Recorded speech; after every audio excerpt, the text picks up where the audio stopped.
मालवान के राजकोट में छत्रपति शिवाजी महाराज की प्रतिमा गिरने के विरोध में आमिर शिवप्रेमी चंद्रपुरकर बैनर तले शहर में निषेध मोर्चा का आयोजन किया गया, जिसमें बड़ी संख्या में शिवप्रेमी सड़क पर उतरे थे। सिंधुदुर्ग जिले के मालवान स्थित राजकोट किले के छत्रपति शिवाजी महाराज की प्रतिमा गिरने के विरोध में आमिर शिवप्रेमी चंद्रपुरकर के बैनर तले शहर में भव्य निषेध मोर्चा का आयोजन किया गया, जिसमें बड़ी संख्या में शिवप्रेमी सड़क पर उतरे। इस मोर्चे में शिवप्रेमियों ने सरकार के खिलाफ नारेबाजी करते हुए निषेध व्यक्त किया। इस मोर्चे में विभिन्न सामाजिक संस्था के साथ साथ विभिन्न राजनीतिक दलों के पदाधिकारी एवं कार्यकर्ता उपस्थित थे। यह मोर्चा शहर के छत्रपति शिवाजी महाराज चौक पर शिवाजी महाराज की प्रतिमा को अभिवादन कर निकाला गया, जो शहर के मुख्य मार्ग से होते हुए जिलाधिकारी कार्यालय पहुंचा, जहां मोर्चे का स्वरूप सभा में तब्दील हुआ। इस मोर्चे में शिव प्रेमियों ने शिव विरोधी सरकार का निषेध असो, छत्रपति का अपमान करने वाली सरकार का निषेध असो, मुख्यमंत्री, उप मुख्यमंत्री तथा संबंधित मंत्री इस्तीफा दो, ऐसे नारे लगाए। साथ ही छत्रपति शिवराय का अपमान नहीं सहेंगे, नहीं सहेंगे। शिव प्रेमी मैदान में जय जिजाऊ, जय शिवराय, जय भवानी, जय शिवाजी, छत्रपति शिवाजी महाराज की जय आदि नारों की गूंज से चंद्रपुर शहर गूंज उठा। इस दौरान निषेध मोर्चे के बाद आयोजित सभा में शिव प्रेमियों ने अपनी भावनाएं व्यक्त की, जिसके बाद उप जिलाधिकारी को निवेदन सौंपा गया। इस मोर्चे में सांसद प्रतिभा धानोरकर, विधायक सुधाकर अड़वाले, विधायक सुभाष टोटे समेत विविध राजनीतिक पार्टियों के नेता, सामाजिक संगठनों के प्रतिनिधि व हजारों की संख्या में शिवप्रेमी उपस्थित थे। 26 अगस्त को जो छत्रपति शिवाजी महाराज का पुतला था, जो महायुति की सरकार ने बनाया था, और उसका उद्घाटन भी दिसंबर 2023 में देश के प्रधानमंत्री के हाथों हुआ था। अभी वो पुतला गिर गया है, जबकि अपन देख रहे हैं कि छत्रपति शिवाजी महाराज हमारे सबके जो लोग महाराष्ट्र में रह रहे हैं उनके आराध्य दैवत है, और आराध्य दैवत का अगर पुतला ऐसे गिर गया तो इसका जाहिर निषेध यहाँ सभी चंद्रपुर के शिवप्रेमी जो जनता है, इस सबने मिलकर आज का वो निषेध का मोर्चा यहाँ पे निकाला था।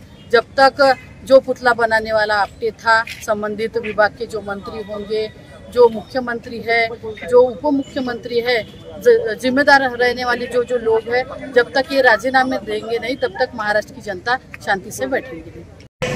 लोकसभेची निवडणूक समोर आहे म्हणून कुठतरी कोकणामध्ये आणि महाराष्ट्रामध्ये शिवप्रेमीला काहीतरी आपण शिवाजीचे आम्ही भक्त आहो, आम्ही कुठतरी निधर्मी आहो म्हणून कुठतरी घाईघाईने उद्घाटन केलं। परंतु ज्या उद्घाटन केलं, पण जेव्हा शिवाजीचा पुतळा बांधण्याचं टेंडर जेव्हा काढलं, तर त्या कल्याणच्या खासदारांनी आपल्या एका मित्राला ते काम दिलं। तो खरं पाहिलं तर कुठला एक्सपर्ट नव्हता, पॅनलवर नव्हता, आणि आम्ही छोट्या छोट्या गावखेड्यामध्ये छत्रपतीचे किंवा बाबासाहेब आंबेडकरचे पुतळे आम्ही उभे करतो, ज्योतिरावाचे किंवा सावित्रीबाईचे पुतळे आम्ही जे उभे करतो, तर जिल्हाधिकारी आम्हाला परवानगी देत नाही। मग कुठतरी लपून छपून आम्हाला उद्घाटन उरकून टाका लागतात, आणि इथं प्रधानमंत्री येऊन उद्घाटन करतात, आणि आर्किओलॉजी डिपार्टमेंट असो का कुठलीही खातं असो त्याची शहानिशा करत नाही। याच्यावरून तुम्ही समजून जा की आपण या सगळ्या षडयंत्रामागे कोण आहे, कोणाची बुद्धी आहे, कोणाचं काम आहे। त्यामुळे एकच सांगतो मी की ज्या वृत्तीने सातारा आणि कोल्हापूरचे सिंहासन बनवले, ज्या वृत्तीने पेशवाई आणली, ज्या वृत्तीने महाराजाला महाराज बनण्यापासून किंवा राजे बनण्यापासून थांबवलं, या वृत्तीचा निषेध आपण केला पाहिजे असं सांगतो। परिस्थिती या महाराष्ट्रामध्ये घडली असताना सर्व शिवप्रेमी त्यांच्या राजीनाम्याची मागणी करीत असताना मुख्यमंत्री, उपमुख्यमंत्री आणि आपल्या विभागाचे पालकमंत्री, सांस्कृतिक मंत्री त्यांची सुद्धा ही जबाबदारी आहे। त्या जबाबदारीने त्यांना या घटनेचा निषेध म्हणून राजीनामा द्यायला पाहिजे। परंतु काय होताना दिसतंय आपल्याला, देशाचे पंतप्रधान या ठिकाणी येतात आणि माफी मागतात।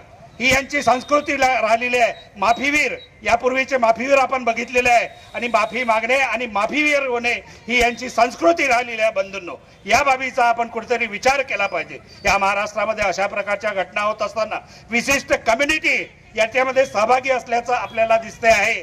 या पुतळ्याच्या निर्मितीचं कॉन्ट्रॅक्ट ज्यांना देण्यात आलेलं होतं असे आपटेजी, बदलापूरला जी घटना घडली त्या संस्थेचे संस्थापक आहे आपटेजी। वरोऱ्याला जी घटना घडली त्या घटनेमध्ये सहभागी असलेले एक पारखे नावाची शिक्षक ABVP चे या विभागाचे अध्यक्ष आहे। यांची संस्कृती आहे, या संस्कृतीतला कुठेतरी आपण ठेचून काढलं पाहिजे आणि ठेचून काढण्यासाठीच आपल्याला एकत्र येणं, अशा प्रकारचे आंदोलन करणं, चांद्यापासून तर बांद्यापर्यंत हा संदेश पोहोचवणं, यासाठी आपण सगळ्यांनी एकत्र येऊन यापुढे सुद्धा अशा प्रकारच्या घटनेचा निषेध केला पाहिजे।